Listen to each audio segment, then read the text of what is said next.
भगवद गीता अध्याय 3 श्लोक 14 अन्नाद भवति भूतानि पर्जन्यादन्न संभव यज्ञाद भवति पर्जन्यो यज्ञ कर्म समुद्भव। भावार्थ, सारे प्राणी अन्न पर आश्रित हैं जो वर्षा से उत्पन्न होता है। वर्षा यज्ञ संपन्न करने से होती है और यज्ञ नियत कर्मों से उत्पन्न होता है।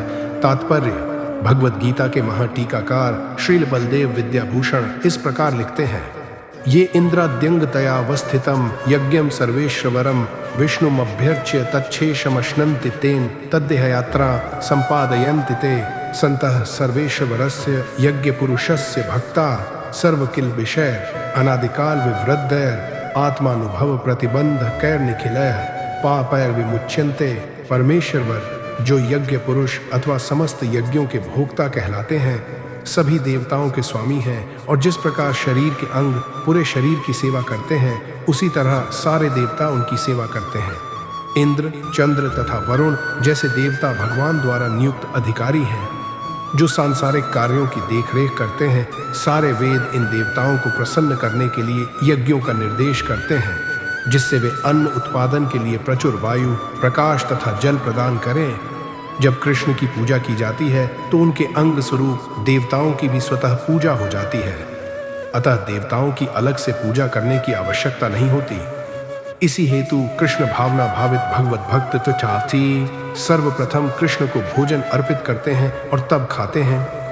यह ऐसी विधि है जिससे शरीर का आध्यात्मिक पोषण होता है। ऐसा करने से न केवल शरीर के विगत पापमय कर्म फल नष्ट होते हैं, अपितु शरीर प्रकृति के समस्त कलमशों से निरापद हो जाता है। जब कोई छूत का रोग फैलता है तो इसके आक्रमण से बचने के लिए रोगाणुरोधी टीका लगाया जाता है। इसी प्रकार भगवान विष्णु को अर्पित करके ग्रहण किया जाने वाला भोजन हमें भौतिक संदूषण से निरापद बनाता है, और जो इस विधि का अभ्यस्त है वह भगवत भक्त कहलाता है।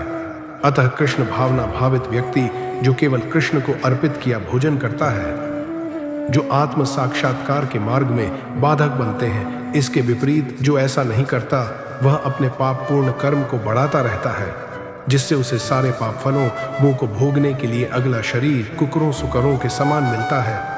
यह भौतिक जगत नाना कलमशों से पूर्ण है, और जो भी भगवान के प्रसाद को ग्रहण करके उनसे निरापद हो लेता है, वह उनके आक्रमण से बाख जाता है। किंतु जो ऐसा नहीं करता, वह कलमश का लक्ष्य बनता है।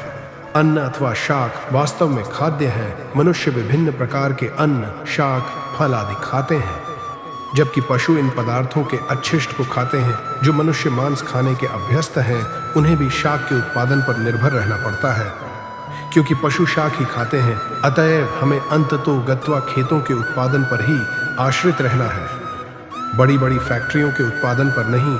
खेतों का यह उत्पादन आकाश से होने वाली प्रचुर वर्षा पर निर्भर करता है, और ऐसी वर्षा इंद्र, सूर्य, चंद्र आदि देवताओं के द्वारा नियंत्रित होती है। ये देवता भगवान के दास हैं। भगवान को यज्ञों के द्वारा संतुष्ट रखा जा सकता है, अतः जो इन यज्ञों को संपन्न नहीं करता, उसे अभाव का सामना करना होगा। यही प्रकृति का नियम है।